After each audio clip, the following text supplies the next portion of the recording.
അസ്സലാമു അലൈക്കും വറഹ്മത്തുള്ളാഹി. ബിസ്മില്ലാഹിൽ ഹംദുലില്ലാഹി വസ്സലാത്തു വസ്സലാമു അലാ അഷ്റഫി റസൂലില്ലാഹി വഅലാ ആലിഹി വസഹ്ബിഹി അജ്മഈൻ. ഉസ്താദുമാർ, ഹാജിമാർ, ഹജ്ജുമ്മമാർ, മൗലവി ഗ്രൂപ്പിൻ്റെ ഒരു ക്ലാസ് നടക്കുന്നത് കേട്ടപ്പോൾ വരാതിരിക്കാൻ പറ്റില്ല. കാരണം ഞങ്ങൾ ഒന്നിച്ച് 2020 തന്നെ കൊറോണൻ്റെ നേരെ മുമ്പുള്ള ഹജ്ജ്, അതിൻ്റെ ശേഷം നേർക്ക് നേരെയുള്ള ഹജ്ജുകൾ 2-3 വർഷം നടന്നിട്ടില്ല. ഞാനിപ്പോഴും ദ്വാരക്കൽ അതുപോലൊരു ഹജ്ജിന് ഇനി അവസരം തരണേന്ന്, അങ്ങനെ ദ്വാരക്കൽ. കാരണം അത്രയും റാഹത്തായിരുന്നു അന്നത്തെ ഹജ്ജിലെ നമുക്കൊക്കെ. റാഹത്ത് എന്ന് പറഞ്ഞാൽ സാധാരണ നമ്മൾ ദ്വാരക്കലുണ്ട്, പഠിച്ചവനെ ഓരോ സമയത്തും ഓരോ സ്ഥലങ്ങളിലും ചെയ്യേണ്ടതുപോലെ ചെയ്യാനുള്ളൊരു ഇൽമു തരണേന്ന് പറയുന്നുണ്ട്. അതൊക്കെ ലഭിച്ചിരുന്ന ഒരു നല്ല മനോഹരമായ ഒരു ഹജ്ജായിരുന്നു അത്. ലാസ്റ്റ് ഞങ്ങൾ മിനയിൽ നിന്ന് അറഫയിലേക്ക് തലേന്ന് രാത്രി പുറപ്പെട്ടിട്ട് സുബ്ഹ് നിസ്കാരം ഒരു മൈതാനിയിൽ വെച്ചാണ് നിസ്കരിച്ചു. വലിയൊരു സ്ഥലം, ചിലർ അങ്ങോട്ട് നിസ്കരിക്കുന്നു, ചിലർ ഇങ്ങോട്ട് നിസ്കരിക്കുന്നു. ഞങ്ങൾ ഇങ്ങോട്ടാണ് നിസ്കരിച്ചത്. അപ്പോഴാണ് കിതാബിലൊക്കെ പറഞ്ഞതിൻ്റെ ശരിയായ രൂപങ്ങൾ. ഒരു സ്ഥലത്തെത്തിപ്പെട്ട് കിബില എവിടാന്നറിയില്ലെങ്കിൽ ഇജ്തിഹാദ് ചെയ്യണം, ഇജ്തിഹാദ് ചെയ്ത് കിട്ടുന്ന സ്ഥലത്തേക്ക് തിരിഞ്ഞ് നിസ്കരിക്കണമെന്ന്. അങ്ങനെ ഞങ്ങൾ ഇജ്തിഹാദ് ചെയ്തപ്പം കിട്ടിയ അങ്ങോട്ടാണ്. ഇനി അത് അങ്ങേ തലക്കുന്നൊരു കൂട്ടർ നിസ്കരിക്കുന്ന പോലും ഇങ്ങോട്ടാണ്, ഓൾക്ക് ഇജ്തിഹാദ് കിട്ടി അങ്ങനെ ആയിക്കും. ഏതായാലും ഉച്ചയുടെ കുറച്ച് മുമ്പായിട്ട് അറഫയിലെത്തി. ഞങ്ങളൊക്കെ ക്ഷീണിതരാണ്. ഞാനൊന്ന് മയങ്ങി എണീച്ച് നോക്കുന്നില്ല, ആരെയും കാണുന്നില്ല. ആരെയും കാണാനൊക്കെ നോക്കുമ്പം നല്ല മഴയും കാറ്റുമാണ്. എല്ലാവരും ക്ഷീണവും പറന്നുപോയി. എല്ലാവരും ഭയങ്കര ഉന്മേഷമാരായി. പിന്നെ ദുആയും ദിക്റും അതുമായിട്ട് മഗ്‌രിബായത് പോലും അറിഞ്ഞിട്ടില്ല. ആ രീതിയിൽ എല്ലാ സഹായങ്ങളും വന്ന് അള്ളാഹുവിൻ്റെ ഭാഗത്തുനിന്നുണ്ടായിരുന്നു. അള്ളാഹു കബൂൽ ചെയ്തിരട്ടെ. ഇൻഷാ അല്ലാഹ് ഈ പ്രാവശ്യം ഞാൻ സർക്കാർ കൂടെയാണ് പോകുന്നതെങ്കിലും ഞാൻ മക്കയിലെത്തിയാൽ ഇവരെ കൂടെ ലയിച്ചു ചേരാനാണ് വിചാരിക്കുന്നത്. അള്ളാഹു തൗഫീഖ് ചെയ്യട്ടെ. ഏതായാലും നമ്മൾ വലിയ സംഖ്യ കൊടുത്തിട്ട് ഹജ്ജിന് പോകണമല്ല. ഒരാഴ്ച എന്നെ അന്ന് ക്ലാസ് എടുത്തപ്പോൾ നമ്മൾ ഇവിടുന്ന് വർഷങ്ങളോളം നൂറ്റാണ്ടുകളോളം ജീവിച്ചിട്ട് ചെയ്താൽ കിട്ടാത്ത പ്രതിഫലം ഒറ്റ ദിവസം കൊണ്ടും അല്ലെ 1 മണിക്കൂർ കൊണ്ടൊക്കെ അവിടെ നിന്ന് നേടാൻ കഴിയും. കാരണം ഞാൻ മെനയാന്ന് കണക്ക് കൂട്ടി നോക്കി, കാൽക്കുലേറ്റർ എടുത്തിട്ട്. ഒരു നോമ്പിന് അവിടെ നമ്മൾ ഇവിടുന്ന് നോൽക്കുന്ന 1,00,000 നോമ്പിൻ്റെ പ്രതിഫലം നിങ്ങളൊക്കെ കിട്ടിയില്ല. അങ്ങനെ 1,00,000 നോമ്പ് ഇവിടുന്ന് നോൽക്കണമെങ്കിൽ എത്ര കൊല്ലം നോൽക്കണം? നിങ്ങളാരാ കണക്കൂട്ടി നോക്കിക്കണം? 277 വർഷത്തിലധികം ജീവിച്ചിട്ട്, റമളാൻ മാത്രമല്ല 12 മാസവും പൂർണ്ണമായിട്ട് 277 വർഷത്തിലധികം നോമ്പ് പറ്റാലേ 1,00,000 നോമ്പാവും. 1,00,000 362 ഗുണിച്ച് നോക്കി, ഹരിച്ചു നോക്കി. ഒരു നോമ്പിന് അത്ര കൂലിയാടാം. അപ്പം ഞാൻ തന്നെയല്ല പറയുന്നതിലൊക്കെ പറയൽ, അവിടെ എത്തിയിട്ട് ഒരു നോമ്പെങ്കിലും സുന്നത്തായ നോമ്പ് നമ്മളവിടെ നോൽക്കണം. ഇനി നേർച്ചാക്കി നോറ്റിയാൽ അതിനേക്കാൾ 70 ഇരട്ടി വേറെ ഉണ്ടാവും. അവിടെ നിന്നൊരു നോമ്പ് നോൽക്കാൻ നേർച്ചാക്കി നോമ്പ് ഒൽക്കുക. അപ്പോൾ ഒന്നെന്നുള്ള ഒരു വെറുതെ പറഞ്ഞതാട്ടോ, ഒന്നല്ല. വ്യാഴവും വെള്ളിയും എത്ര കിട്ടുന്നോ അങ്ങനെ നോൽക്കാനും കഴിയുന്നത്ര നമ്മൾ ആരോഗ്യം അനുസരിച്ച് ചെയ്യാനും അല്ലാഹു നമുക്ക് അതിനുള്ള തൗഫീഖും അതിനുള്ള തഖ്വയും ഈമാനും ഇഖ്ലാസും അല്ലാഹു നമുക്ക് പ്രദാനം ചെയ്യട്ടെ. ഒരു ഖത്മെങ്കിലും ഹറമിൽ വെച്ച് ഓതാൻ നമ്മളൊക്കെ വിചാരിക്കണം. ഒരു ഖത്തം ഓതിയാൽ നമ്മളിവിടുന്ന് 1,00,000 ഖത്തം ഓതിയ കൂലി എന്നൊക്കെ പറഞ്ഞാൽ എത്ര കൊല്ലം നമ്മൾ മെനക്കെടണം. പോകുമ്പോൾ നമ്മൾ ഭക്ഷണത്തിനോ മറ്റ് കാര്യങ്ങൾക്കോ പണം കരുതുന്നത് പോലെ സദഖ ചെയ്യാൻ എന്ന് വിചാരിച്ചിട്ട് ഒരു പണം നമ്മൾ കരുതണം. അവിടുന്ന് നമ്മുടെ കാഴ്ചയിൽ അല്ലെ തോന്നലിൽ സാധുവാണ് എന്ന് തോന്നുന്ന മനുഷ്യർക്ക്, ഫുഖറാഇന്, മസാക്കീന് ഹറമിൽ വെച്ച് സദഖ ചെയ്യുക. ഒരു റിയാൽ അവിടുന്ന് കൊടുത്താൽ 1,00,000 റിയാൽ ഇവിടുന്ന് കൊടുത്ത് കൂലിയാ കിട്ടുക.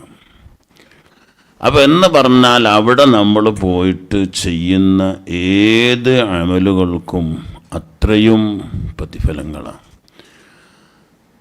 അപ്പം സാധാരണ സാമാരൊക്കെ ക്ലാസ് എടുക്കുന്ന നേരം പറയൽ വമൻ ദഖലഹു കാന ആമിനാന്ന, മസ്ജിദുൽ ഹറാമിൽ പ്രവേശിച്ചു കഴിഞ്ഞാൽ അവൻ ആമിനാണ്, പിന്നൊരു വിഷയവുമില്ല. പക്ഷെ പ്രവേശിക്കുമ്പോഴുള്ള ഉദ്ദേശത്തിലാണ് പ്രശ്നമുള്ളത്. നമ്മളിപ്പോൾ സാധാരണ ഇപ്പോൾ മക്കളാട സൽക്കാരത്തിനോ അല്ലെ രാജ്യം കാണാൻ പോകണല്ലോ ഒക്കെ ആണെങ്കിൽ ഒരു വിസിറ്റിംഗ് വിസ എടുത്താൽ അത് ചെറിയ പൈസയേ ഉള്ളൂ അല്ലേ. ഇതിപ്പോൾ അതല്ല, ഇത് നമ്മൾ ഹജ്ജിനാണ് പോണത്. ഹജ്ജിന് പോകുന്ന നേരം ഹജ്ജ് മബ്റൂറാവാൻ പ്രധാനമായി 2 കാര്യങ്ങൾ ഉണ്ടാവണമെന്ന് പറഞ്ഞു. ഒന്ന്, അള്ളാഹുവിൻ്റെ താഴത്തിലായിട്ടാകുക. രണ്ടാമത്തത് ഇഹ്സാൻ ഉണ്ടാവണമെന്ന്, മറ്റുള്ള ആർക്കെങ്കിലും എന്തെങ്കിലുമൊക്കെ ഒരു ഗുണം ചെയ്യാൻ കഴിയണം. അത് ഹജ്ജിൻ്റെ മബ്റൂറിനുള്ള ഏറ്റവും പ്രധാനപ്പെട്ടൊരു കാര്യമാണ്. ആർക്കെങ്കിലും ഒരു ഖിദ്മത്ത് ചെയ്ത് കൊടുക്കാനുള്ള ഒരു മനുഷ്യനെങ്ങനെ ഇരിക്കുകയാണെങ്കിൽ അയാൾക്ക് വെള്ളമാണ് വേണ്ടിയെന്ന് തോന്നിയാൽ നമുക്ക് എവിടെന്നെങ്കിലും കിട്ടും, അയാൾക്കൊരു വെള്ളം കൊടുക്കട്ടെ എന്ന് വിചാരിക്കുക. ഒരു വയസ്സായ മനുഷ്യന് ഒരു ബാണ്ടവും തോലിട്ട് ഇങ്ങനെ പ്രയാസപ്പെട്ട് നടക്കുന്ന നമുക്ക് തോന്നിയാൽ അതിപ്പോൾ ഞാൻ കൈ പിടിക്കാമെന്ന് പറഞ്ഞിട്ട് അത് വാങ്ങി മൂപ്പർക്ക് എത്തിക്കേണ്ട സ്ഥലത്തേക്ക് എത്തിച്ചു കൊടുക്കുക. അങ്ങനെ എന്തെങ്കിലും ഒരു ഖിദ്മത്ത് ഒരു ഹാജിക്ക് ചെയ്യാൻ നമ്മളെ കൊണ്ട് കഴിഞ്ഞാൽ ഹജ്ജ് മബ്റൂറാവാനുള്ള ഏറ്റവും പ്രധാനപ്പെട്ടൊരു ഭാഗമാണത്. അപ്പോൾ എന്തായാലും നമ്മളൊക്കെ ഇന്നമൽ അഅ്മാലു ബിന്നിയ്യാത്തിന വ ഇന്നമാ ലികുല്ലി ഇംറിഇൻ മാ നവാ. എന്താണോ നമ്മളെ മനസ്സിൽ കരുതിയത്, നമ്മളൊക്കെ ഉദ്ദേശിക്കുന്നത് മബ്റൂറായ, മഖബൂലായ, മബ്റൂറായ ഒരു മാതാവിൻ്റെ വയറ്റിൽ നിന്ന് ഒരു കുഞ്ഞ് പ്രസവിക്കപ്പെടുന്നത് പോലെ മക്കയിൽ നിന്ന് നമ്മുടെ നാട്ടിലേക്ക് തിരിക്കുമ്പോൾ ഒരു ദിവസം പോലും ഇല്ലാതെ തിരിച്ചു വരണം എന്നാഗ്രഹിച്ചുകൊണ്ട് തന്നെ നമ്മൾ ഇവിടുന്ന് പുറപ്പെടണം. പുറപ്പെടുമ്പോൾ പ്രധാനമായ ഒന്ന് നമ്മളെ സമ്പത്താണ്. ഹജ്ജിന് വേണ്ടി ഉപയോഗിക്കുന്ന പണം അത് ഹലാലായ മാർഗത്തിലൂടെ അല്ലെങ്കിൽ വലിയ പ്രശ്നമാണ്. രണ്ടാമത് ഈ ഇരിക്കുന്നവരോട് പ്രധാനമായി ഞാൻ ചോദിക്കുന്നത്, ഈ ഇരിക്കുന്ന ഹാജിമാർ, ഹജ്ജമ്മമാരൊക്കെ ഒരൊറ്റ മനുഷ്യനോടും മനസ്സിൽ ചൊടിയില്ലാതെ, ദേഷ്യമില്ലാതെ, പിണക്കമില്ലാതെയാണ് പോകുന്നത് എന്ന് ഉറപ്പിക്കുന്നില്ലെങ്കിൽ പോക്ക് വെറുതായിരിക്കും. ചിലപ്പോൾ മാതാപിതാക്കളെ വൃദ്ധസ്ഥാനത്ത് കൊണ്ടുപോയി ആക്കിയല്ലോ, നമ്മളാരും ഇല്ല, അള്ളാഹു നമ്മളെ കാത്തുരക്ഷിക്കട്ടെ.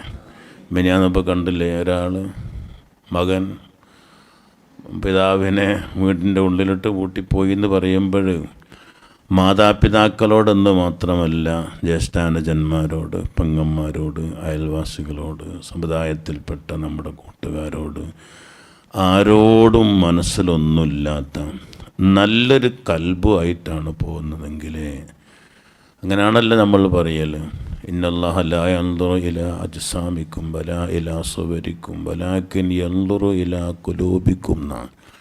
നിങ്ങളെ ഷർട്ടിൻ്റെ വെളുപ്പോ ഉഷാറൊന്നും അല്ല നോക്കൂല, നിങ്ങളെ ശരീരത്തിൻ്റെ ഭംഗിയോ പുഷ്ടിയോ ഒന്നും പടച്ച റബ്ബിന് ഒന്നുമല്ല, നിങ്ങളെ കൽബിലേക്കാണ് അള്ളാഹുവിൻ്റെ നോട്ടം. ആ കൽബിലേക്ക് നമ്മളൊന്ന് നോക്കുക. ഇപ്പം നമുക്ക് പണ്ടൊന്നും ഇല്ലാത്തതാണ്, ഇപ്പം എക്സ്റേ എടുക്കണം, എല്ലാവരും എക്സ്റേ എടുത്തില്ലേ? പണ്ടതില്ലേ. നമ്മളിനൊരു സ്കാൻ ചെയ്യണം, അത് എക്സ്റേ എഴുതിയുള്ളൂ. നമ്മളിനി നമ്മളെ കണ്ണൊന്ന് തിരിച്ച് കൽബിലേക്ക് ഇട്ടിട്ട് കൽബിനൊന്ന് സ്കാൻ ചെയ്യാം. എന്തെങ്കിലും തകരാറുണ്ടോ അതിന്? ആരോടെങ്കിലും പിണങ്ങി നിൽക്കുന്നുണ്ടോ? ആരോടെങ്കിലും ചൊടിയുണ്ടോ? അതൊന്ന് സ്കാൻ ചെയ്തിട്ട് ഏതെങ്കിലും കറുത്ത പുള്ളി കണ്ടാൽ കയറ്റി അയക്കും, പക്ഷേ സ്വീകരിക്കപ്പെടില്ല. ആ കറുത്ത പുള്ളി പോക്കിയിട്ടേ ഹജ്ജിന് പുറപ്പെടാവുന്ന പറയുന്നത്. ഞാനൊരുപാട് നേരം പറഞ്ഞ് നിങ്ങളെ പ്രയാസപ്പെടുത്തല്ല. അതുകൊണ്ട് ഞാൻ 2-3 കാര്യങ്ങളാണ് പറഞ്ഞത്. അത് ലാഴ്ചയും പറയും. നോമ്പ് തീർക്കാൻ ഞാൻ പറഞ്ഞു, ഒരു ഖത്തമെങ്കിലും തീർക്കണമെന്ന് പറഞ്ഞു, പിന്നെ എന്തെങ്കിലും സദക്ക ചെയ്യണമെന്ന് പറഞ്ഞു. പിന്നെ നമ്മളൊക്കെ പല വിശ്വാസത്തിലുള്ളവരുണ്ടാവും. ഞാൻ എൻ്റെ കുടുംബത്തിനോടൊക്കെ അന്ന് ഹജ്ജിനോടാണ് പറഞ്ഞത്, മരിച്ചിട്ടൊക്കെ 3 കഴിക്കും, യാസീനൊക്കെ ഓതും, അന്ന് 70,000 ദിക്റല്ലും അങ്ങനെയൊക്കെ ചെയ്യും. അതൊക്കെ നമ്മൾ നമുക്ക് വേണ്ടി തന്നെ ചെയ്തു വെക്കേണ്ടതാണത്. ഹറമിൽ വെച്ച് ഒലോടുകൂടി ഒരു 70,000 തഹ്ലീൽ ചൊല്ലുക, ഒലോടുകൂടി 1,00,000 ഖുൽ ഹുവല്ലാഹു ഓതി വെക്കുക. ഇതിനൊക്കെ സമയം ഉണ്ടാവും. അങ്ങനെയൊക്കെ ചെയ്യാൻ കഴിഞ്ഞാൽ നമ്മുടെ പരലോകത്തിലേക്ക് നമുക്ക് വലിയ ദർജകൾ ഉയർത്തപ്പെടും. അതിനു വേണ്ടിയാവണം നമ്മുടെ ഹജ്ജ്. അള്ളാഹു അങ്ങനെ ആക്കി തരട്ടെ. നമ്മുടെ സർവ്വ അമലുകളും നമ്മുടെ അനക്കങ്ങളും അടക്കങ്ങളും അതിനു വേണ്ടിയുള്ള ഓരോ ശ്വാസങ്ങളും അല്ലാഹു തആല കബൂൽ ചെയ്ത് മഖബൂലായ മബ്റൂറായ ഹജ്ജ് ഉംറ മർലിയായ നിലക്ക് സിയാറത്ത് എല്ലാം ചെയ്ത് എല്ലാ ദോഷങ്ങളും പൊറുക്കപ്പെട്ട് ഒരു മാതാവിൻ്റെ വയറ്റിൽ നിന്നൊരു കുഞ്ഞ് പുറത്തു വരുന്നത് പോലെ റാഹത്തായ നിലക്ക് ഹജ്ജ് ഉംറയും ചെയ്ത് തിരിച്ചു വരാൻ അള്ളാഹു നമുക്കൊക്കെ തൗഫീഖ് ചെയ്യുമാറാവട്ടെ. ഈ മൗലവി ഹജ്ജ് ഗ്രൂപ്പ് അതിനുവേണ്ടി പിന്നെ ദായിച്ചാൻ്റെ പുറമെ ബഷീർദാരി ഉണ്ടെങ്കിൽ എല്ലാവരും പറയൽ അതെന്നെ മതിയെന്നാണ്.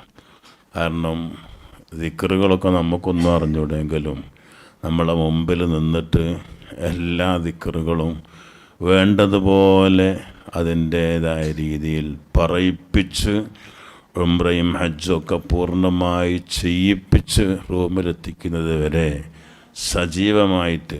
കഴിഞ്ഞ വർഷം ഞങ്ങൾ പോയപ്പം ഇഹ്റാം കെട്ടാനുള്ള സംവിധാനം ഇല്ല, ഞങ്ങളുടെ കൂടെ ഹജ്ജിനും ഉംറയ്ക്കും പൂർണ്ണമായി ഉണ്ടായ മനുഷ്യനാണ്. അല്ലാഹു കബൂൽ ചെയ്ത് കൊടുക്കട്ടെ. അപ്പോൾ അതിലൊന്നും ഒരു പേടിയും ഇതുപോലെ വേറെ ഒന്നിലും ഞാൻ കണ്ടിട്ടില്ല. അപ്പോൾ ആ രീതിയിൽ മൗലവി ഗ്രൂപ്പിൽ പോകുന്നതിലൊരു പേടിയും പേടിക്കണ്ട. അള്ളാഹു എല്ലാ സഹായങ്ങളും ചെയ്തു തരട്ടെ. ആമീൻ. എല്ലാവരും ദുആ ചെയ്യുക. വാഹിറു ദഅ്വാനാ അൽഹംദുലില്ലാഹി റബ്ബിൽ ആലമീൻ. അസ്സലാമു അലൈക്കും വറഹ്മത്തുള്ളാഹി.